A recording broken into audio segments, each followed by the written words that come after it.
आज हम सफ़र कर रहे हैं झारखंड की ज़मीनी हकीकत की ओर, वहाँ के मूल निवासियों की दुनिया में।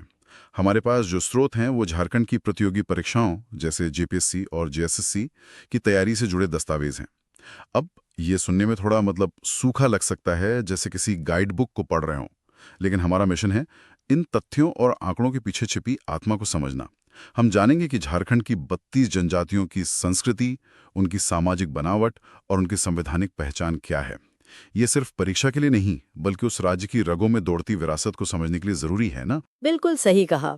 इन दस्तावेजों में 2011 की जनगणना के आंकड़े हैं, संविधान के अनुच्छेद हैं और अलग-अलग जनजातियों की सांस्कृतिक विशेषताओं का खजाना है।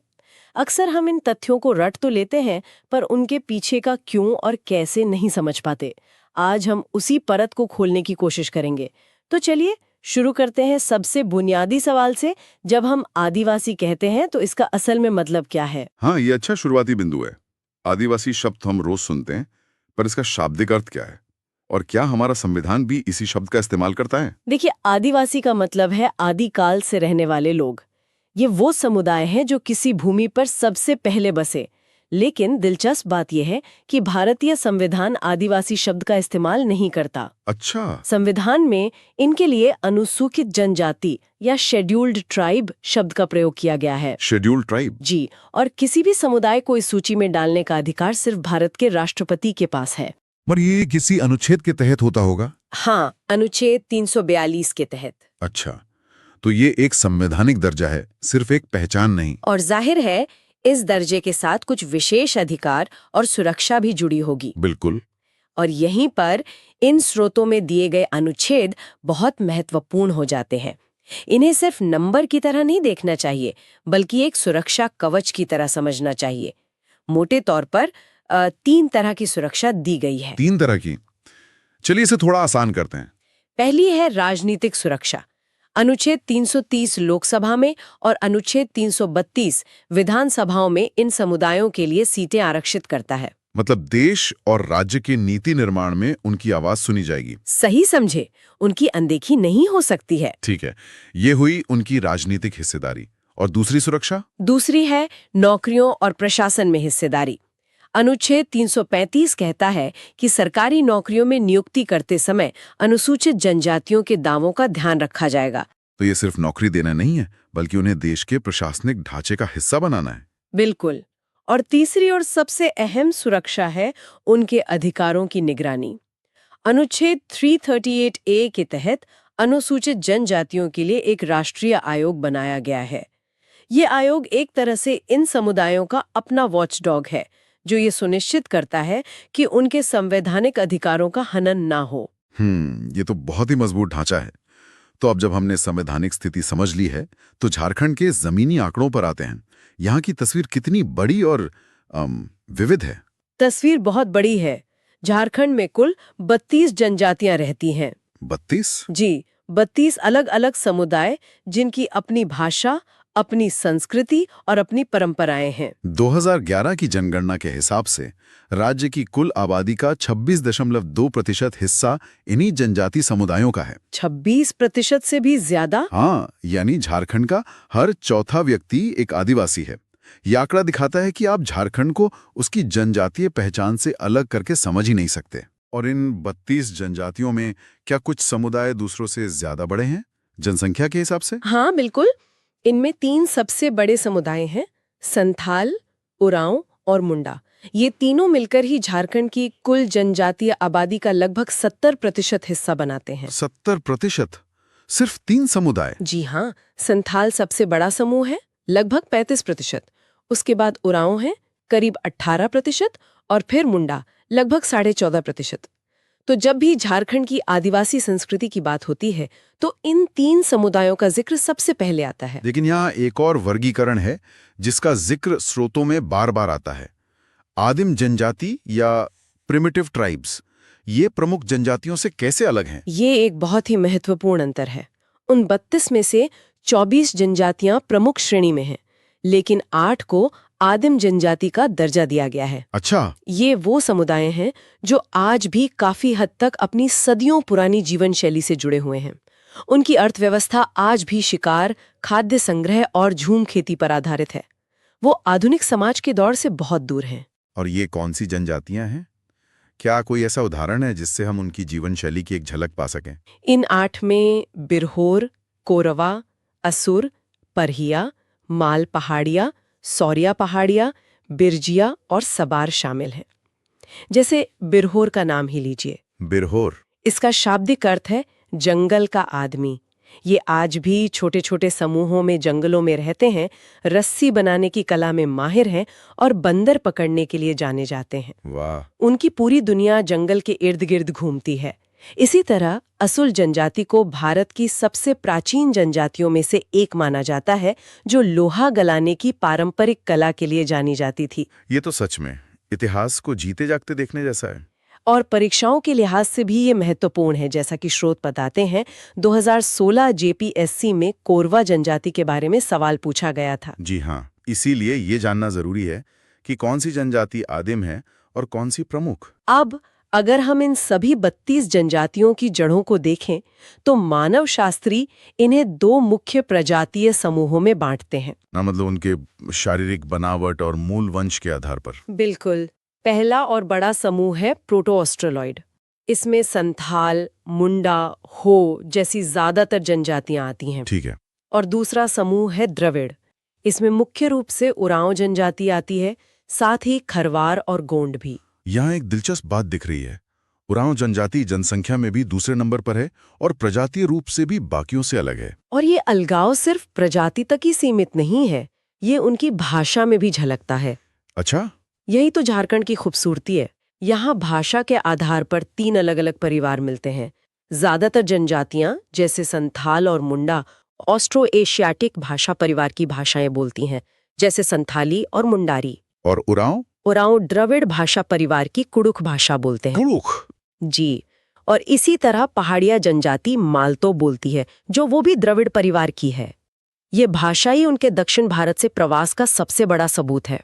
मतलब भाषा से हम उनके इतिहास का पता लगा सकते हैं। हाँ, एक तीसरा समूह भी है इंडो आर्यन भाषा परिवार का, जिसमें खोटा और सदानी जैसी भाषाएं आती हैं, जिन्हें कुछ जनजातीय समुदाय संपर्क भाषा के रूप में इस्तेमाल करते हैं। तो ये प्रवास की कहानी भी बड़ी दिलचस्प लगती है। स्रोत बताते हैं कि ये सभी समुदाय हमेशा से झारखंड में नहीं थे। जी, लोक कथाओं और ऐतिहासिक अध्ययनों के अनुसार ज्यादातर जनजातियों का यहाँ आगमन अलग-अलग समय पर और अलग-अलग जगहों से हुआ। माना जाता है कि मुंडा जनजाति बिहार के रोहतास क्षेत्र से होते हुए छोटा नागपुर आई। रोहतास से? हाँ, और उन्होंने ही यहाँ बसने वाले असुरों को हराकर अपना राज स्थापित किया। वहीं उरांव जनजाति के बारे में माना जाता है कि वे मूल रूप से दक्षिण भारत के थे। दक्षिण भारत से? जी, और एक लंबी यात्रा के बाद रोहतासगढ़ पहुंचे और फिर वहां से छोटा नागपुर आए। ये तो जैसे इतिहास की कई परतें एक के ऊपर एक रखी हों।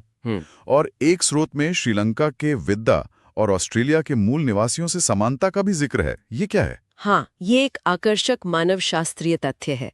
कुछ अध्ययनों में झारखंड की जनजातियों, विशेषकर प्रोटो ऑस्ट्रेलॉइड समूह की, श्रीलंका के वेद्दा और ऑस्ट्रेलिया के आदिवासियों से कुछ शारीरिक समानताएं पाई गई हैं।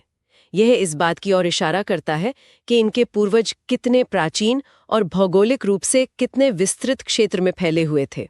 चलिए, अब उस हिस्से पर आते हैं जो किसी भी संस्कृति का दिल होता है, उनके रीति रिवाज, उनके सामाजिक नियम। स्रोतों में विवाह की अलग-अलग प्रथाओं का काफी जिक्र है। हाँ, और ये सिर्फ रस्में नहीं हैं, ये उनके समाज की संरचना को दिखाती हैं। हर जनजाति में विवाह के लिए अलग-अलग नाम और तरीके हैं। जैसे संथालों में सबसे प्रचलित विवाह बापला कहलाता है। बापला। मुंडा जनजाति में इसे अरंडी कहते हैं और हो जनजाति में अंडी या उपोर्तिपर जैसे नाम हैं। इन रस्मों में एक चीज जो बार बार आती है वो है वधू मूल्य या ब्राइड प्राइस। ये आज के समाज में प्रचलित दहेज से बिल्कुल उल्टा लगता है। ये एक बहुत ही महत्वपूर्ण सामाजिक प्रथा है और दहेज से बिल्कुल अलग है। दहेज में लड़की का परिवार लड़के के परिवार को पैसे या सामान देता है, जिसे अक्सर एक बोझ माना जाता है। हाँ। लेकिन वधू मूल्य में वर पक्ष यानी लड़के का परिवार वधू पक्ष को सम्मान के तौर पर कुछ भेंट देता है। ये इस बात का प्रतीक है कि लड़की परिवार के लिए एक संपत्ति है, एक सम्मान का पात्र है, बोझ नहीं। ये तो समाज में महिलाओं के महत्व को दर्शाता है। बिल्कुल। और इसके लिए भी हर जनजाति में अलग अलग शब्द होंगे। हाँ, और ये परीक्षाओं में अक्सर पूछे जाते हैं। जैसे हो जनजाति में इसे गोनोम कहते हैं, और ये 7th JPSC 2021 में पूछा गया था। अच्छा, ये सवाल आ चुका है। जी। संथालों में इसे पोन कहा जाता है, मुंडा समुदाय में कुरी गोनोंग कहते हैं। ये नाम इनकी सामाजिक सोच को समझने की खिड़की हैं। विवाह के बाद आते हैं त्योहार।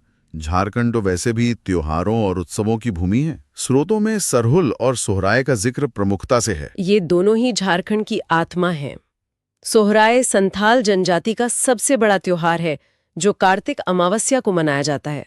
ये मूल रूप से पशुओं के सम्मान का त्योहार है। पशुओं के सम्मान का? हाँ, किसान अपनी गाय बैलों को नहलाते हैं, उन्हें सजाते हैं, उनकी पूजा करते हैं।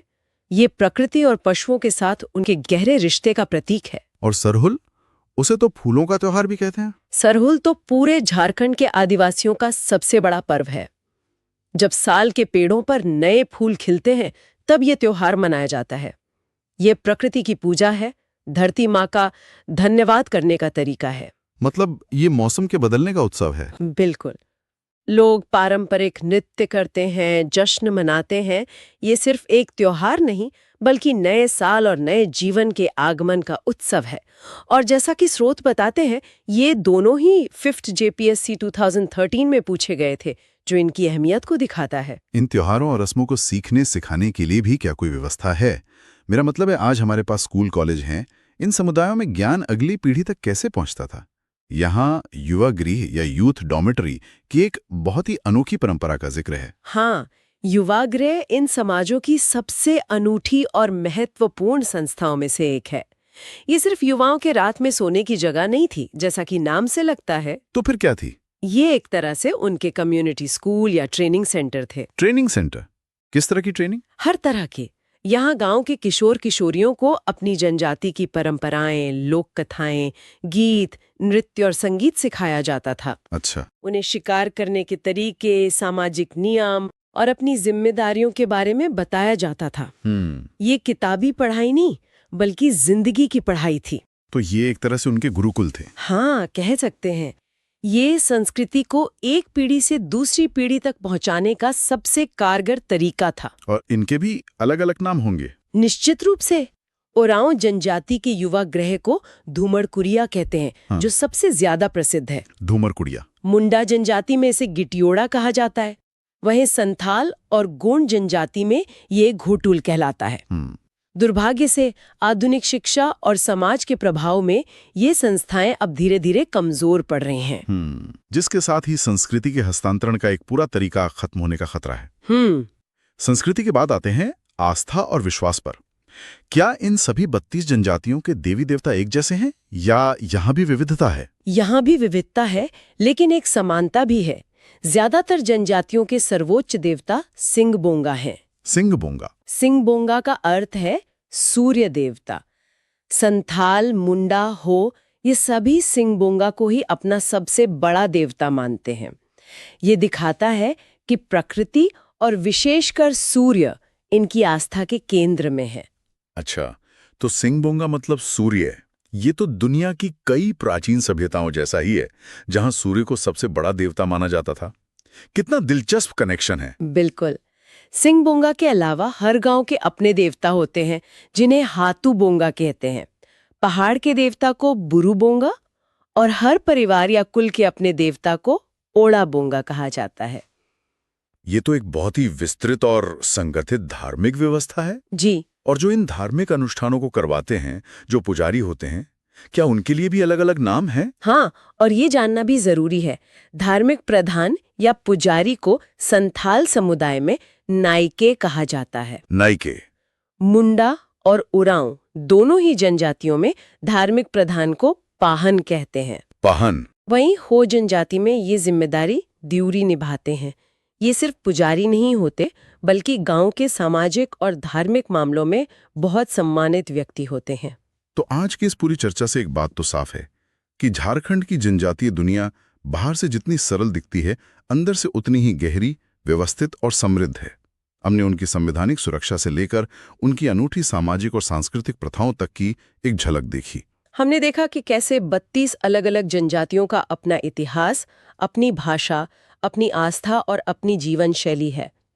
ये सिर्फ परीक्षा के लिए तथ्य नहीं है, बल्कि एक जीवंत धड़कती हुई संस्कृति का सबूत है। वधू मूल्य से लेकर युवागृह तक हर प्रथा के पीछे एक गहरी सामाजिक सोच और हजारों साल का ज्ञान छिपा है। आज की चर्चा के बाद एक सवाल मन में आता है। स्रोत बताते हैं कि इन जनजातियों की संस्कृति आदिकाल से चली आ रही है। आज जब दुनिया इतनी तेजी से बदल रही है, शहरीकरण और आधुनिकरण हर दरवाजे पर दस्तक दे रहा है, तो ये समुदाय अपनी इस अनमोल विरासत और आधुनिक जीवन की जरूरतों के बीच संतुलन कैसे बना सकते हैं? ये एक बड़ा सवाल है जिस पर सोचने की जरूरत है।